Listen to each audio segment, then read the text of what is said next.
Bom dia, meus irmãos e irmãs. A paz de Jesus, o amor de Maria esteja com cada um de vocês. Estamos aqui para mais um dia do nosso retiro quaresmal. Vamos iniciar com o nosso Evangelho. O Senhor esteja conosco, Ele está no meio de nós. Proclamação do Santo Evangelho de Jesus Cristo segundo São Lucas. Glória a vós, Senhor. Naquele tempo, disse Jesus aos seus discípulos: O Filho do Homem deve sofrer muito, ser rejeitado pelos anciões, pelos sumos sacerdotes e doutores da lei, e deve ser morto e ressuscitar no terceiro dia.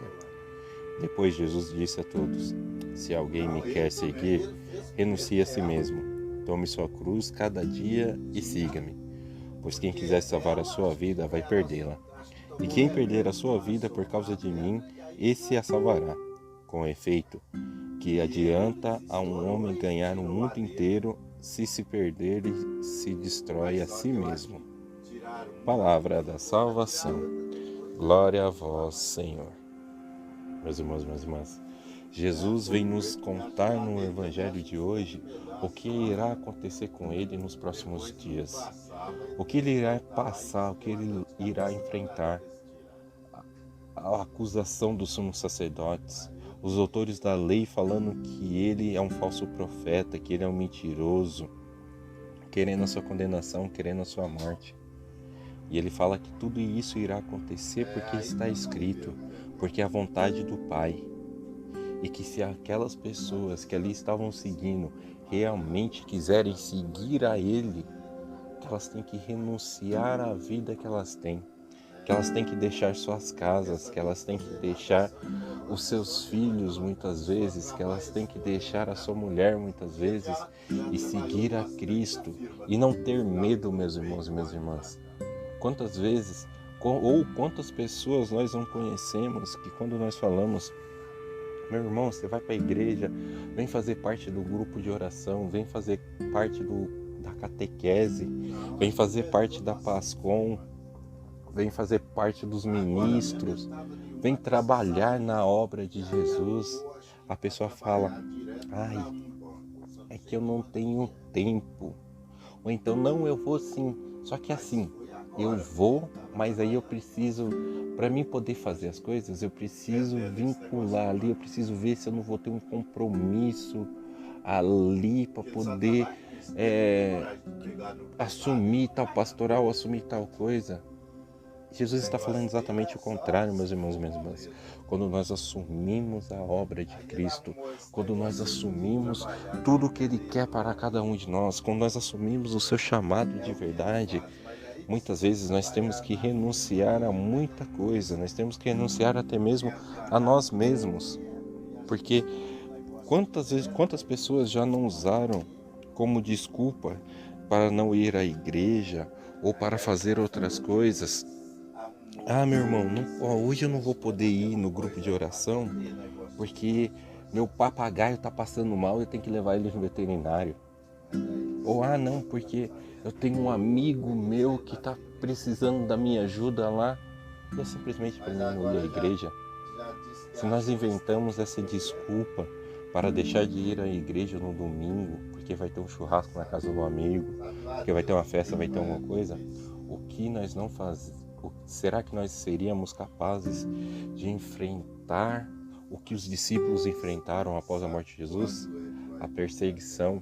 O Evangelho mesmo fala que quem largar a sua vida, apanhar a cruz de Jesus, que muitas vezes irá perder a sua vida porque está proclamando o nome de Deus, mas que na verdade ele não está perdendo a sua vida, ele está ganhando a salvação eterna.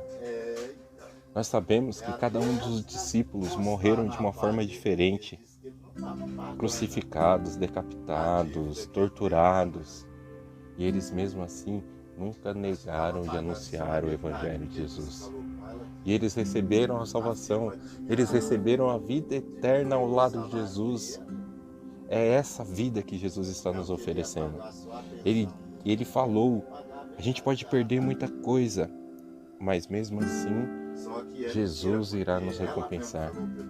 E hoje em dia, meus irmãos e minhas irmãs, nós não enfrentamos a perseguição do flagelo. Nós podemos enfrentar a perseguição de que, mas você troca sua família pela igreja. Mas você deixa de ficar com seus amigos por causa da igreja. Só que, meus irmãos, quando nós acolhemos a palavra de Deus, quando nós trabalhamos com a igreja, muitas vezes o tempo aumenta para nós. Por mais que a gente possa parar, eu vou ter que tirar um tempo para me planejar minha catequese, eu tenho que tirar um tempo para me estudar a liturgia, porque eu vou celebrar no domingo, eu tenho que tirar um tempo porque eu tenho que preparar as coisas para a Pascom, eu tenho que tirar um tempo porque eu tenho que preparar as coisas para a liturgia no domingo. E isso, a gente pensa muitas vezes que esse tempo a gente vai perder, vamos falar assim. Só que pelo contrário, meus irmãos, minhas irmãs, nós estamos ganhando esse tempo, porque nós estamos nos aperfeiçoando na palavra de Deus. Nós estamos ali cada vez mais firmes na palavra de Deus, nós estamos conhecendo a Deus, nós estamos nos aproximando de Jesus Cristo cada vez mais. E quando nós acabarmos, que nós fizermos o que nós tínhamos que fazer e formos, por exemplo, visitar um amigo, visitar um parente, nós vamos ver que deu tempo exatamente de fazermos o que Deus pediu, o que Jesus nos pediu e ainda continuarmos com a nossa vida. Porque Jesus nos dá essa bênção, Jesus nos dá esse comprometimento e Ele nos ajuda também, Ele caminha junto conosco.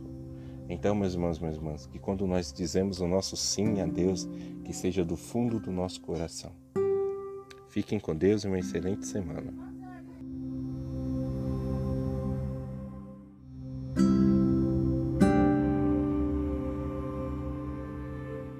Nas leituras de ontem, meditávamos sobre qual a recompensa buscamos, as de Deus ou a do mundo. As leituras de hoje nos colocam diante de dois caminhos, ou de duas sortes, e o caminho que vamos seguir dependerá da resposta que dermos à pergunta de ontem. Os que querem por recompensa ganhar o mundo inteiro, certamente escolherão os caminhos que afastam de Cristo e do Evangelho, adorarão deuses estranhos e os servirão. E esses deuses são a competição, a ganância, a falta de solidariedade, a avareza e toda forma de se colocar acima dos outros.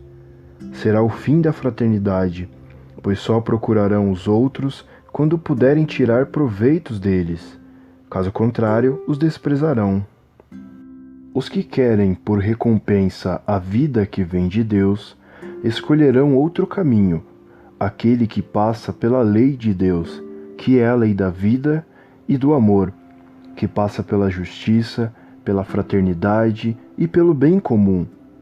É o caminho dos que não se colocam no centro da existência, mas sabem renunciar a si mesmos e colocar o serviço a Deus e ao próximo em primeiro lugar. As leituras nos colocam diante desses dois caminhos, mas não para escolhermos o que nos parece melhor, pois só um dos caminhos é bom. Elas justamente nos alertam de que se quisermos seguir o caminho dos que querem ganhar o mundo inteiro, o que vamos encontrar é a destruição e a morte. E nem é dito que conseguiremos ganhar este mundo. Os textos fazem um apelo para seguirmos o caminho de Deus. Escolhe, pois, a vida, como na primeira leitura. Feliz quem encontra seu prazer na lei de Deus, como o Salmo. E tome sua cruz e siga-me, no Evangelho. São os slogans dessa propaganda de Deus para seguirmos o caminho da vida. Nas citações das leituras, pode parecer que vida e cruz sejam realidades que se opõem, mas só aparentemente, pois o que se quer mostrar é que escolher a cruz de Cristo é escolher a verdadeira vida. A cruz é uma realidade que gera vida. Tomar a cruz não significa morrer de forma vazia, mas dá sentido a todas as dimensões da existência, até mesmo das perdas, derrotas e sofrimentos. Nessa realidade, tudo que possa parecer sinal de morte é transfigurado, pois quem acolheu a sabedoria da cruz transforma as realidades em otimismo, compromisso, atitudes positivas, esperança ou, numa palavra, transforma-as em sinais de vida. Pelo contrário, quem escolheu o caminho das facilidades, do conforto, da opulência, da concorrência, do sucesso, das riquezas, e pensa que conseguir essas coisas atinge o ápice da felicidade, engana-se, pois basta apenas perder parte do que tenta conquistar para acabar com o sentido da vida. Para muitas pessoas convertidas, foi justamente quando perderam o status que tinham que encontraram o verdadeiro sentido da vida. Quem quiser perder essa vida, a ganhará. Vamos rezar para que saibamos escolher o caminho apontado por Cristo e viver a verdadeira vida. Em nome do Pai, do Filho e do Espírito Santo. Amém.